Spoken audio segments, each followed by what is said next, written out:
सबसे बड़ा पुण्य राजा और देव। एक राजा बहुत बड़ा प्रजापालक था। वह हमेशा अपनी प्रजा का बहुत ध्यान रखता था, हमेशा प्रजा के हित में प्रयत्नशील रहता था। वह इतना कर्मठ था कि अपना सुख ऐशो आराम सब छोड़कर सारा समय जन कल्याण में ही लगा देता था। यहाँ तक कि जो मोक्ष का साधन है अर्थात भगवत भजन, उसके लिए भी वह समय नहीं निकाल पाता था। एक सुबह राजा वन की तरफ भ्रमण करने के लिए जा रहा था कि उसे एक देव के दर्शन हुए। राजा ने देव को प्रणाम करते हुए कहा, उनका अभिनंदन किया और देव के हाथों में एक लंबी चौड़ी पुस्तक देखकर उनसे पूछा, महाराज आपके हाथ में यह क्या है? देव बोले, राजन यह हमारा बही खाता है जिसमें सभी भजन करने वालों के नाम है। राजा ने निराशा युक्त भाव से कहा, कृपया देखिए तो इस किताब में कहीं मेरा नाम भी है या नहीं। देव महाराज किताब का एक एक पृष्ठ उल्टने लगे, परंतु राजा का नाम कहीं भी नजर नहीं आया। राजा ने देव को चिंतित देखकर कहा, महाराज आप चिंतित ना हो, आपके ढूंढने में कोई भी कमी नहीं है। वास्तव में ये मेरा दुर्भाग्य है कि मैं भजन कीर्तन के लिए समय नहीं निकाल पाता और इसलिए मेरा नाम यहाँ नहीं है। उस दिन राजा के मन में आत्मग्लानि सी उत्पन्न हुई, लेकिन उसके बावजूद उन्होंने इसे नज़रअंदाज कर दिया और पुनः परोपकार की भावना लिए दूसरों की सेवा करने में लग गए। कुछ दिन बाद राजा फिर सुबह वन की तरफ टहलने के लिए निकले तो उन्हें वही देव महाराज के दर्शन हुए। इस बार भी उनके हाथ में एक पुस्तक थी। इस पुस्तक के रंग और आकार में बहुत भेद था और यह पहली वाली से काफ़ी छोटी थी। राजा ने फिर उसे प्रणाम करते हुए पूछा, महाराज आज कौन सा बही खाता अपने हाथों में लिया हुआ है? देव ने कहा, राजन आज के बही खाते में उन लोगों का नाम लिखा है जो ईश्वर को सबसे अधिक प्रिय है। राजा ने कहा, कितने भाग्यशाली होंगे वे लोग, निश्चिंत ही वे दिन रात भगवत भजन में लीन रहते होंगे। क्या इस पुस्तक में कोई मेरे राज्य का भी नागरिक है?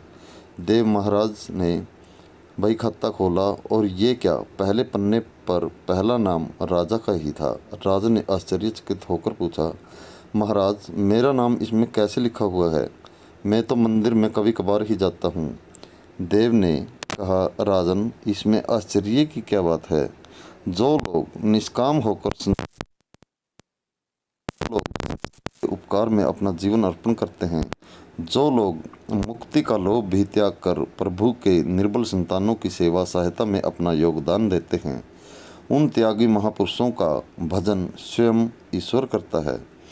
हे राजन तू मत पछता कि तू पूजा पाठ नहीं करता, लोगों की सेवा कर, तू असल में भगवान की ही पूजा करता है। परोपकार और निस्वार्थ लोक सेवा किसी भी उपासना से बढ़कर है।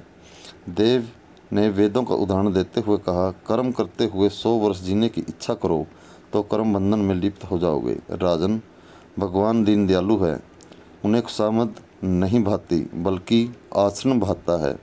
सच्ची भक्ति तो यही है कि परोपकार करो, दीन दुखियों का हित साधन करो। अनाथ विधवा किसान व निर्धन आज अत्याचारियों से सताए जाते हैं, इनकी यथाशक्ति सहायता और सेवा करो और यही परम भक्ति है। राजा को आज देव के माध्यम से बहुत बड़ा ज्ञान मिल चुका था और अब राजा भी समझ गया कि परोपकार से बड़ा कुछ भी नहीं और जो परोपकार करते हैं वही भगवान के सबसे प्रिय होते हैं। मित्रों, जो व्यक्ति निस्वार्थ भाव से लोगों की सेवा करने के लिए आगे आते हैं, परमात्मा हर समय उनके कल्याण के लिए यत्न करता है। हमारे पूर्वजों ने कहा भी है, परोपकाराय पुण्याय भवति, अर्थात दूसरों के लिए जीना, दूसरों की सेवा को ही पूजा समझकर कर्म करना, परोपकार के लिए अपने जीवन को सार्थक बनाना ही सबसे बड़ा पुण्य है। और जब आप भी ऐसा करेंगे तो स्वतः ही आप वह ईश्वर के प्रिय भक्तों में शामिल हो जाओगे।